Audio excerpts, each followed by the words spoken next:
Hey everyone, tonight on Last Week Tonight we're diving into the captivating history of Togo, a country in West Africa that's often overlooked. Long before Europeans showed up with their colonialism starter pack, Togo was a vibrant tapestry of kingdoms and ethnic groups, each with their own unique traditions and languages. Imagine a West African Game of Thrones, but with fewer dragons and more yams. Togo's coastal location made it a hub for trade, attracting folks from far and wide who were eager to get their hands on valuable goods like ivory, gold, and spices. Think of it as the Amazon Prime of its time, but with way less packaging peanuts and slightly higher chances of getting kidnapped by pirates. Among the most prominent groups were the Yu people, known for their skilled craftsmanship and vibrant voodoo traditions.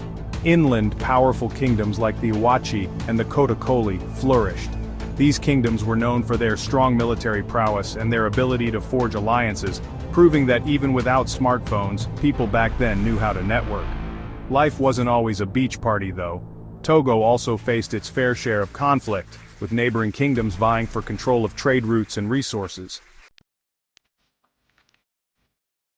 Fast forward to the late 19th century, a time when European powers decided it was totally cool to carve up Africa like a birthday cake at a 5-year-old's party. Germany, not wanting to miss out on the free real estate, set its sights on Togo. And how did they claim this slice of African pie? Through a treaty, you ask? A display of military might, perhaps? Nope. It all boiled down to a German explorer named Gustav Nachtigall and his rather persuasive penmanship. Nachtigall convinced a local chief named Malapa III to sign a treaty of protection with Germany. Thus, Togo became a German protectorate in 1884, joining the ranks of other European colonies in what can only be described as the least fun game of Risk ever played.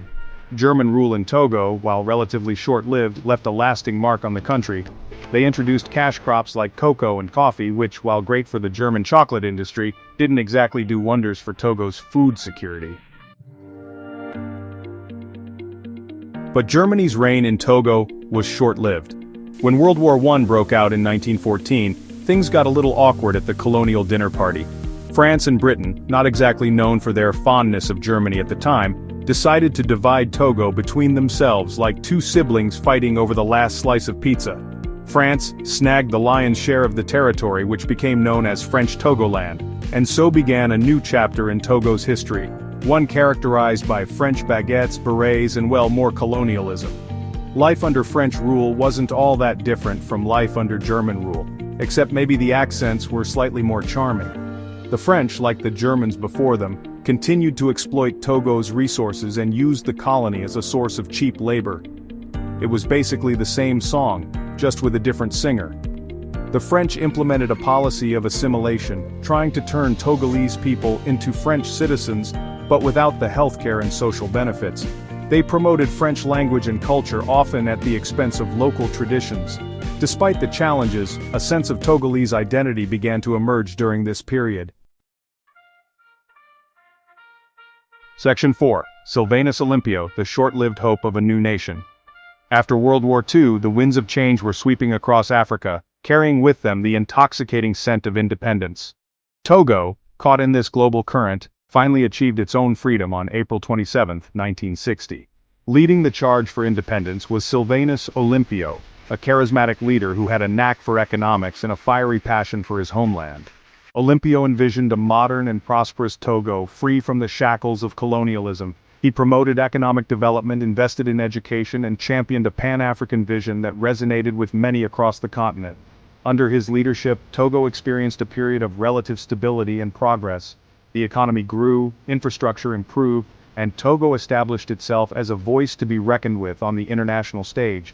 It seemed like Togo was finally on the right track, poised to become a shining example of post-colonial success. Section 5. The Nasingbi era begins coups, clashes, and controversies. But alas, Togo's taste of freedom was short-lived. In 1963, a military coup led by Nasingbi Ayadima, a disgruntled army sergeant with a penchant for dark sunglasses and military fatigues, toppled Olympio's government. Olympio was assassinated, marking a tragic end to Togo's brief experiment with democracy. Ayadima, who would go on to rule Togo with an iron fist for the next 38 years, established a one-party state and ruthlessly suppressed any form of dissent. During Ayadima's reign, Togo experienced a mixed bag of economic growth and political repression. On the one hand, he oversaw some development projects and maintained a degree of stability. On the other hand, he did so by turning Togo into his own personal fiefdom, where freedom of speech and political opposition were about as welcome as a vegan at a barbecue festival. He was like that friend who never wants to leave your house party, even when it's 4 a.m. and they've eaten all your snacks and hogged the karaoke machine. Section 6 Togo today, striving for stability and progress. After Ayadima's death in 2005, his son, Faure Gnassingbé, took over the reins of power, because apparently in Togo, the presidency is a hereditary position, like being the Queen of England but with less corgis and more military parades.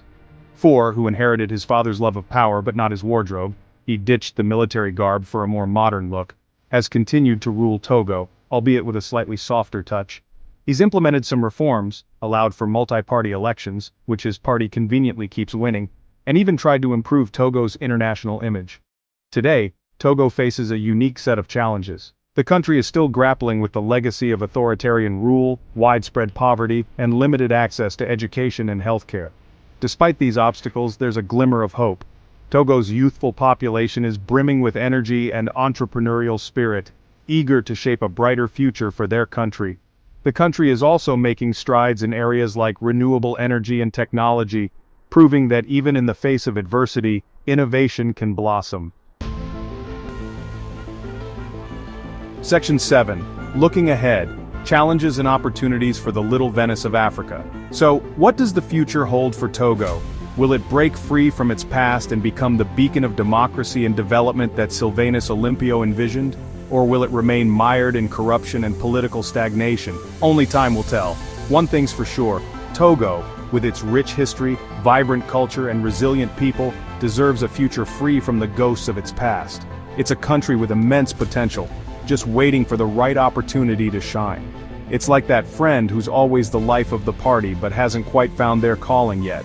Here's hoping Togo gets its moment in the sun, and when it does, we'll be here to raise a glass, of Togolese beer of course, in celebration.